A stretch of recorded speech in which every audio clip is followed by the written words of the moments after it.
नमस्कार, स्वागत है आपका यूपी तक में। मैं हूं कुमार अभिषेक। हम फिर हाजिर हैं अपना शो आज का यूपी लेकर। आज का यूपी में हम आपको बताएंगे कि जिस मुर्तजा अब्बासी को पुलिस ने आखिरकार गिरफ्तार किया है गोरक्षधाम मंदिर पर सुरक्षा कर्मियों के हुए हमले में, उसका रिकॉर्ड क्या है। दरअसल वो एक आईआईटी इंजीनियर है, कई बड़ी कंपनियों में काम कर चुका है, लेकिन इस वक्त वो जेल में है क्योंकि उसने गोरक्षनाथ मंदिर के बाहर धार्मिक नारे लगाने के बाद सुरक्षा कर्मियों पर हमला किया था। पूरी खबर क्या है वो, उसके बारे में हम आपको बताएंगे। हम आपको यह भी बताएंगे कि जिस पत्रकार की गिरफ्तारी के बाद बलिया में पेपर लीक मामले में हंगामा मचा है, वहां क्या हो रहा है, आज पत्रकारों ने कितना जोरदार प्रदर्शन किया है और सरकार का क्या कहना है। और साथ साथ ये भी जानिए कि बाबा का बुलडोजर अब अधिकारियों पर कैसे चल रहा है। मुर्तजा अब्बासी ये वो नाम है जिसने कल गोरक्षनाथ मंदिर गोरखपुर के बाहर जो सुरक्षाकर्मी हैं उन पर एक कथित तौर पर धार्मिक नारा लगाते हुए धारदार हथियार से हमला किया था। जिसने भी सुना इस शख्स के बारे में वो हैरान है। वो हैरान इसलिए है क्योंकि ये लड़का आईआईटी मुंबई का इंजीनियर है। 2015 में इसने आईआईटी से इंजीनियरिंग की डिग्री ली। दो बड़ी कंपनियों में मुर्तजा ने काम किया है, रिलायंस इंडस्ट्रीज और एसआर पेट्रोकेमिकल्स। उसके पिता के मुताबिक इन दो बड़ी कंपनियों में ये काम कर चुका है और आईआईटी का इंजीनियर है। लेकिन परिवार ने यह भी कहा कि पिछले कुछ सालों से इसकी मानसिक स्थिति ठीक नहीं है। चाहे मुंबई हो या फिर अहमदाबाद, दोनों जगह इसका दिमागी इलाज चलता रहा है। उसके बारे में परिवार ने यह बताया कि बहुत जल्दी वो हाइपर होता है और किसी भी बात को बर्दाश्त करने की क्षमता उसमें कम है।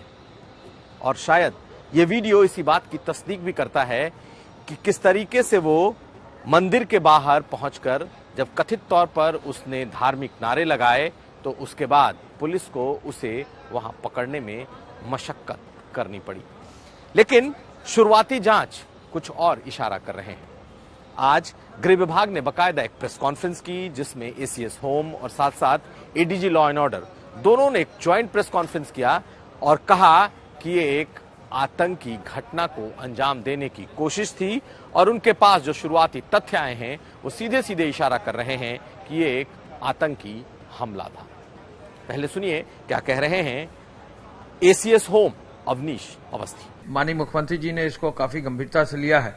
ये जो मामला है ये आतंकी साजिश हो सकती है, ये भी इस पर गंभीरता से देखा जा रहा है। इसके तार कहां से जुड़े हुए हैं वो भी पूरी इसकी जांच पड़ताल की जा रही है और जो हमारी एटीएस है उसकी पूरी टीम लगाई गई है और एसटीएफ को भी सहयोग करने के लिए निर्देश दिया। हालांकि मुर्तजा अब्बासी के पिता का कहना है कि वो मानसिक तौर पर परेशान था, बहुत कम लोगों से मिलता जुलता था, लेकिन यूपी सरकार ने अपने शुरुआती जांच में पाया है कि इसके पास कुछ संदिग्ध चीजें मिली हैं। लेकिन परिवार लगातार इनकार कर रहा है।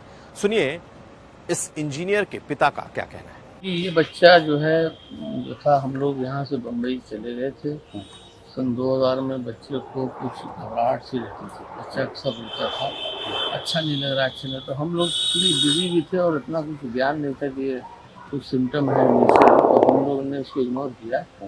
और फिर ये मैं पढ़ने वढ़ने में था, खेलता कूदता बहुत अच्छा था, बैडमिंटन, फुटबॉल, टेबल टेनिस खेल खेलता था। उसके बाद ये हुआ कि हम लोग चले गए, अपना पढ़ने लगा, हमेशा फर्स्ट आता था, बहुत नंबर एक टीचर वगैरह हुए तो इसके इंटरेस्ट रहते थे, हमेशा चाहते थे कि हम लोग पेरेंट टीचर में जाते थे तो टीचर पीछे पकड़ जाते थे। कुछ दिन ये वहाँ इसका पढ़ा, सन 2008 का टॉपर है। फिर 2010 में इसने 11th में जो है कोचिंग भी की और साथ साथ पढ़ता रहा। 92% इंटर में यानी क्लास 12 में 10+2 में पाया और फर्स्ट अटेम्प्ट में 921 पोजीशन पे आईआईटी में सेलेक्ट हो गया।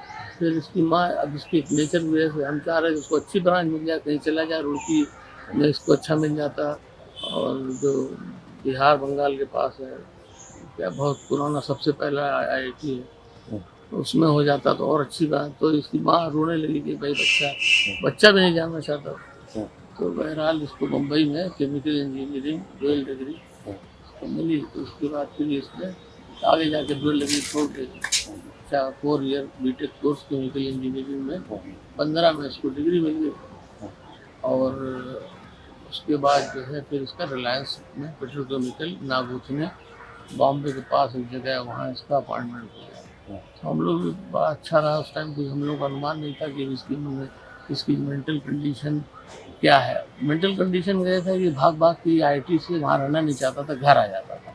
तो हम लोग सोचते खाना पीना है, लेकिन उसको होम सिकनेस थी, अकेले नहीं रह सकता। बहरहाल परिवार का दावा है कि उनका बेटा बेकसूर है और वो मानसिक रूप से चूंकि बीमार है और कुछ गलत बातें उसने सुनी होंगी, इस वजह से उसने ऐसी हरकत कर दी है। लेकिन उसका कोई लिंक किसी तरीके के टेरर से नहीं है। वहीं दूसरी तरफ सरकार ये दावा कर रही है कि ये एक आतंकी हमला हो सकता है और उसके पास उसके तथ्य मौजूद हैं। ऐसे में इस बात का इंतजार करना होगा कि और कौन कौन से तथ्य इस मामले में खुलकर सामने आते हैं।